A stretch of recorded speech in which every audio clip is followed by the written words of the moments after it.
3월 30일 오늘의 말씀은 마태복음 25장 31절에서 46절입니다.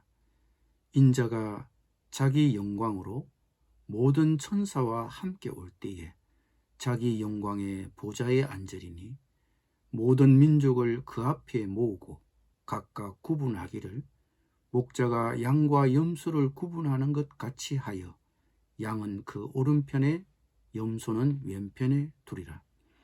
그때에 임금이 그 오른편에 있는 자들에게 이르시되 내 아버지께 복받을 자들이여 나와 창세로부터 너희를 위하여 예비된 나라를 상속받으라.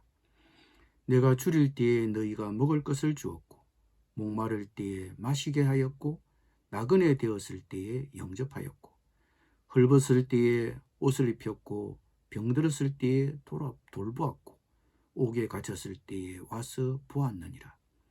이에 의인들이 대답하여 이르되 주여 우리가 어느 때에 주께서 줄이신 것을 보고 음식을 대접하였으며 목마르신 것을 보고 마시게 하였나이까. 어느 때에 나그네 되신 것을 보고 영접하였으며 헐벗으신 것을 보고 옷 입혔나이까. 어느 때에 병드신 것이나 옥에 갇히신 것을 보고 가서 배웠나이까 하리니 임금이 대답하여 이르시되 내가 진실로 너희에게 이르노니 너희가 여기 내 형제 중에 지극히 작은 자 하나에게 한 것이 곧 내게 한 것이니라 하시고 또 왼편에 있는 자들에게 이르시되 저주를 받은 자들아 나를 떠나 마귀와 그 사자들을 위하여 예비된 영원한 불에 들어가라.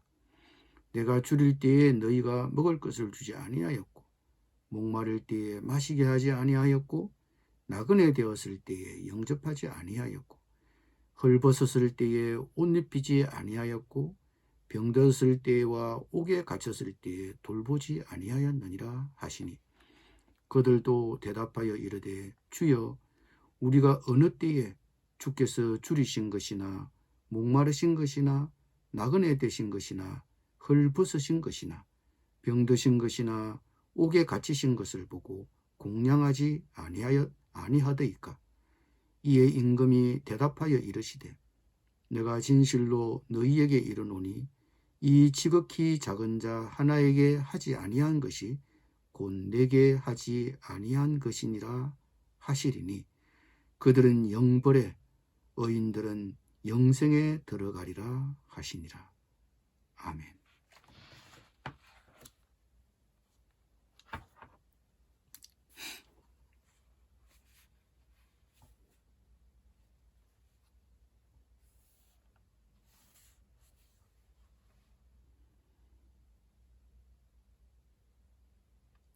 한 개인이 믿음을 가졌다고 할 때 그것을 어떻게 알 수 있습니까? 한 개인이 신앙을 소유했다는 것을 어떻게 증명할 수 있습니까? 그것은 행위를 통해 증명됩니다.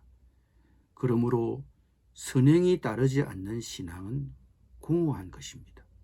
신앙과 행위는 동전의 양면과 같아서 둘이 함께 붙어 있어야 온전할 수 있습니다. 오늘 말씀은 바로 그러한 전제 위에서 이해해야 합니다. 누가 그리스도인이 될 수 있습니까? 물론 믿음으로 됩니다. 예수님께서 나의 죄를 대속하시고 십자가에서 죽으시고 나의 의를 위해서 다시 살아나신 사건을 내가 인정하고 믿음으로 받아들이면 구원을 받습니다. 그 믿음으로 하나님의 자녀가 됩니다. 그러나 그 믿음은 이 세상을 살아갈 때 선행을 통해 나타나게 마련입니다. 그리스도인이라고 하면서 삶이 따르지 않는다면 그것은 공허한 것입니다. 그러므로 그리스도인은 이 땅에서 선행으로 그 신앙을 증거하는 것입니다. 그것이 오늘 묵상하실 말씀의 요지입니다. 그러면 실제적으로 누구에게 선행을 베풀어야 합니까? 줄인 자, 목마른 자, 노숙자, 헐벗은 자, 병든 자, 옥중에 있는 자, 우리 형제들 중 가운데 지극히 보잘것없는 자들입니다. 그리스도인은 특별히 사람들의 관심에서 멀어져 있는 소외된 이웃을 놓치지 말아야 합니다.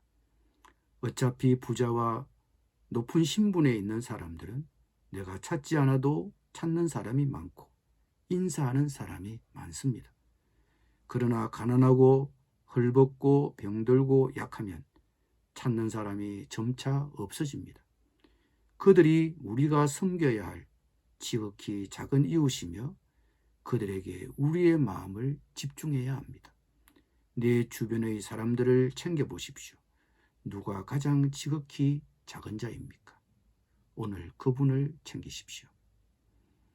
그런데 오늘 말씀에서 놀라운 것은 예수님은 어려운 처지 가운데 있는 사람들을 돕는 것이 곧 자신에게 한 것이라고 하시면서 예수님은 어려운 처지 가운데 있는 사람들을 자신과 동일시하고 계시다는 것입니다. 줄인 자에게 먹을 것을 준 것을 두고 예수님 자신이 줄이고 있을 때에 먹을 것을 준 것이었다고 하셨고, 목마른 자에게 물을 준 것을 두고 예수님 자신이 목마를 그때에 물을 준 것이었다고 하셨고, 어떤 사람이 병들었을 때 돌본 것을 두고 예수님 자신이 병들었을 때 돌보아 준 것이라고 하셨습니다. 너무 당황해서 의인들이 대답하여 이르기를 저희들이 언제 그런 일을 했습니까? 하고 반문했더니 예수님은 다음과 같이 얘기하셨습니다. 내가 진실로 너희에게 이르노니 너희가 여기 내 형제 중에 지극히 작은 자 하나에게 한 것이 곧 내게 한 것이니라. 또 동일하게 그런 선행을 베풀지 못한 자들을 향해서는 내가 진실로 너희에게 이르노니 이 지극히 작은 자 하나에게 하지 아니한 것이 곧 내게 하지 아니한 것이니라고 하셨습니다. 그 봉사를 두고 예수님은 내게 한 것이라고 하셨습니다. 톨스토이의 민화 가운데 사랑이 있는 곳에 하나님이 계신다라는 제목의 글이 있습니다. 이 글의 주인공은 반지하에 살고 있는 마르틴 아부제이치라는 이름을 가진 가난하지만 성실하고 신용 있고 신앙심이 깊은 구두 수선공이었습니다.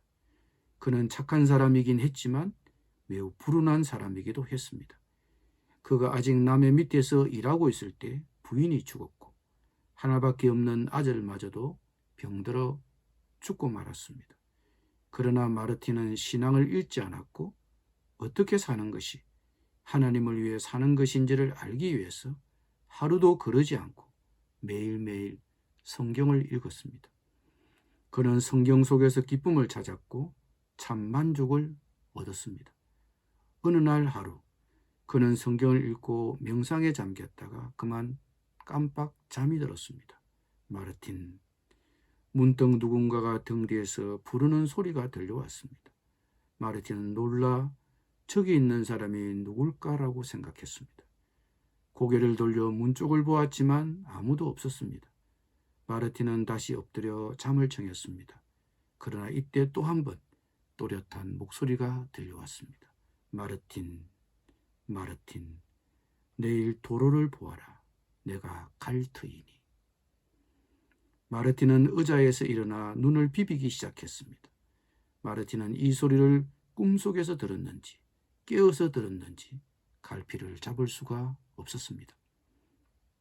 이튿날 아침 그는 아직 날이 새기도 전에 일어나서 하나님께 기도를 드리고 난로에 불을 지펴 국과 보리죽을 끓이고 물 주전자를 준비하고 앞치마를 두르고 창가에 앉아 일을 시작했습니다.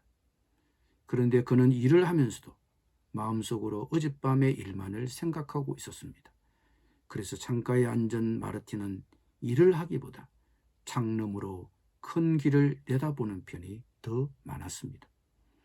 창너머로 바라보니 한 가난한 늙은 병사가 길가에 쌓인 눈을 치우다가 삽을 벽에 기대놓고 잠시 쉬고 있었습니다. 마르틴은 깊게 쌓인 눈을 치기에는 기력이 너무 세한 이 늙은 병사에게 따뜻한 차 한 잔이라도 대접하고 싶어졌습니다.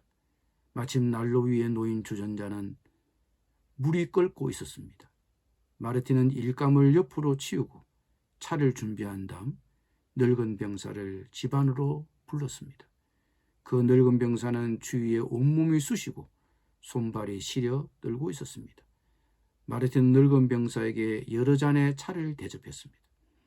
차를 마시는 중에 마르틴은 늙은 병사에게 예수께서 세상에 계실 때에 가난하고 못 배운 불쌍한 많은 사람들에게 베푸신 사랑에 대해 이야기해 주었습니다.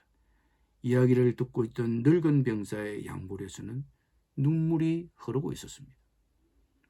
마르틴은 늙은 병사가 가고 난 다음에 창너머로 주님이 혹시 오시는가 하고 바라보곤 했습니다. 창너머로 내다보니 허술한 여름 옷차림의 한 아주머니가 아기를 데리고 창 앞에서 떨고 있었습니다.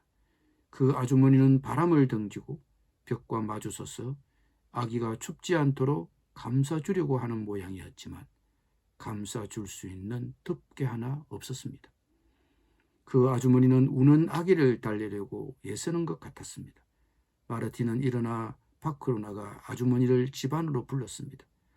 집 안으로 들어온 그 아주머니는 아무것도 먹지 못해 젖이 나오지 않아 아기가 운다고 일러주었습니다. 마르틴은 딱한 처지에 놓인 그 아주머니에게 빵과 수프를 대접했습니다. 이 아주머니가 식사를 하는 동안 마르틴은 아이를 안아 달랬습니다. 마르틴은 식사를 마친 이 아주머니에게 이불옷과 돈도 주어서 보냈습니다. 이 아주머니가 가버리자 마르틴은 수프를 먹고 설거지를 한 다음 다시 일감을 잡고 창가에 앉았습니다. 일을 하면서도 눈은 여전히 창너머를 바라보고 있었습니다. 주님이 혹시 오시는가 하고 바라본 것입니다. 문득 바라보니 창가에 할머니가 한 분 계셨습니다. 할머니는 사과가 담긴 바구니와 나무 부스러기가 든 자루를 가지고 있었습니다. 이 할머니는 어깨가 아파 다른 쪽 어깨에 바꿔 매려고 자루를 한 길 위에 내려놓은 다음 자루를 다시 들어 올리려는 참이었습니다. 그때 다 해진 모자를 쓴 사내 아이가 불쑥 튀어나와 바구니 속에서 사과 한 개를 훔쳐 달아나려고 했습니다. 그러나 그 아이는 할머니에게 옷소매를 붙잡히고 말았습니다. 이 아이는 마구 발부둥치며 할머니의 손을 뿌리치려고 하였지만 할머니는 두 손을 꽉 잡고 사내 아이의 모자를 벗기더니 머리칼을 움켜 잡았습니다. 이 사내 아이는 마구 소리를 지르며 욕을 하고 있었습니다. 마르틴은 하던 일을 그만두고 문 밖으로 뛰어나갔습니다. 마르틴이 한 길로 뛰어나갔을 때 할머니는 사내 아이의 머리칼을 잡고 욕을 하며 경찰서로 가자고 하는 참이었습니다. 이 사내 아이는 죽을 힘을 다하여 발버둥치면서 훔치지 않았다고 악을 쓰고 있었습니다. 마르틴은 할머니를 달리어 사내 아이를 용서해 주도록 부탁했습니다. 사내 아이에게도 할머니께 용서를 빌도록 권했습니다. 그리고 사내 아이에게 사과를 사주었습니다. 그 할머니는 사내 아이를 용서하고 놓아 보내주었습니다. 그리고 두 사람이 가버리자 마르틴은 집 안으로 되돌아왔습니다. 안경을 주워 끼고 다시 일감을 잡고 일을 잘 마쳤습니다.